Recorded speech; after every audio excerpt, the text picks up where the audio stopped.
Hello hi সৌরেন্স daily life ব্লগে আপনাদের অনেক স্বাগত। চলুন দেখে নিই আজ আমি ডিনারে কি বানাচ্ছি। তো আমি ডিনারে আজকে বানিয়েছিলাম বাবা আর ছেলের জন্য গরম গরম চিকেন বিরিয়ানি। এই চিকেন বিরিয়ানিটার রেসিপি আর ভিডিও আমাদের ইউটিউব চ্যানেলে অলরেডি আছে, আপনি চাইলে দেখে নিতে পারেন। আর আমার জন্য এটা তো চলে গেল আমার হাজব্যান্ড আর বাচ্চার জন্য। আর আমি অ্যাকচুয়ালি রোজই বলি আমি চিকেন স্যুপ খাই, কিন্তু এই রেসিপিটা দেওয়া হয়নি।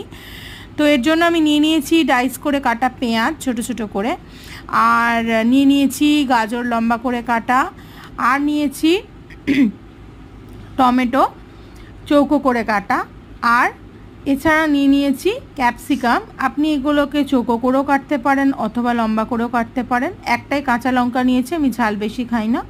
আর 3টে বড় বড় কোয়ার রসুন, এটা আমি গ্রেড করে দেব, এটা কিন্তু আমি কেটে দেব না, কারণ আমার কাটা রসুন খেতে ভালো লাগে না, মুখে পড়লে খুব গন্ধ লাগে। আর নিয়ে নিয়েছি 2 পিস চিকেন।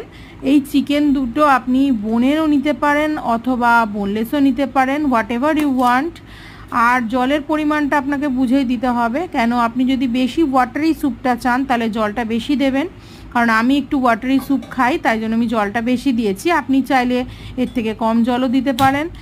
আর এই জলটা একটুখানি জাস্ট গরম হতে না হতেই আমি কিন্তু এর মধ্যে অ্যাড করে দেব নুনটা একটু বেশি করেই আমি দিই, কারণ ওয়াটারি হয়, জলটা বেশি থাকে বলে নুনটা একটু বেশি দিতে হয়।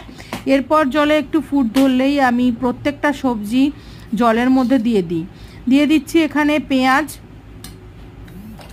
এরপর দিলাম গাজর, এরপরে দিলাম ক্যাপসিকাম এবং টমেটো, আর কাঁচা লঙ্কাটাও অবশ্যই দিয়ে দিলাম। এরপর আমি অ্যাড করে দিলাম চিকেনগুলো এর মধ্যে দেওয়ার পরেই আমি রসুনগুলো সুন্দর করে গ্রেড করে এর মধ্যে দিয়ে দেব, তাহলে বেশ মিশেও যায় স্যুপের সাথে, খেতেও ভালো লাগে। রসুনগুলো আমি গ্রেড করে দিয়ে দিলাম। এরপর দেখুন এটাকে অনেকক্ষণ ধরে ফোটাতে অনেকটা ফুট ধরার পরে কি হবে, ভেজিটেবলসগুলো নরম হয়ে যাবে আর চিকেনটাও বেশ নরম হয়ে গেছে। ভেজিটেবলসগুলোকে ভালো করে আর একবার নাড়িয়ে দিতে পারেন, আদারওয়াইজ কোনো অসুবিধা হবে না। আর আমি যেহেতু ডায়েটের মধ্যে রয়েছি তাই অল্প একটু জাস্ট বাটার আঁশটে গন্ধটা কাটানোর জন্য দেওয়া হলো এখানে। আর দিয়ে দিচ্ছি কালি মির্চ বা ব্ল্যাক পেপার পাউডার। তো এটাকে আরেকটু ফুটিয়ে নিয়ে আমি নামিয়ে নেব গরম গরম আর খাবো। তো আমাদের ভিডিও যদি আপনার ভালো লেগে থাকে তো চ্যানেলটাকে সাবস্ক্রাইব করে দেবেন। আজকের মতো টাটা বাই।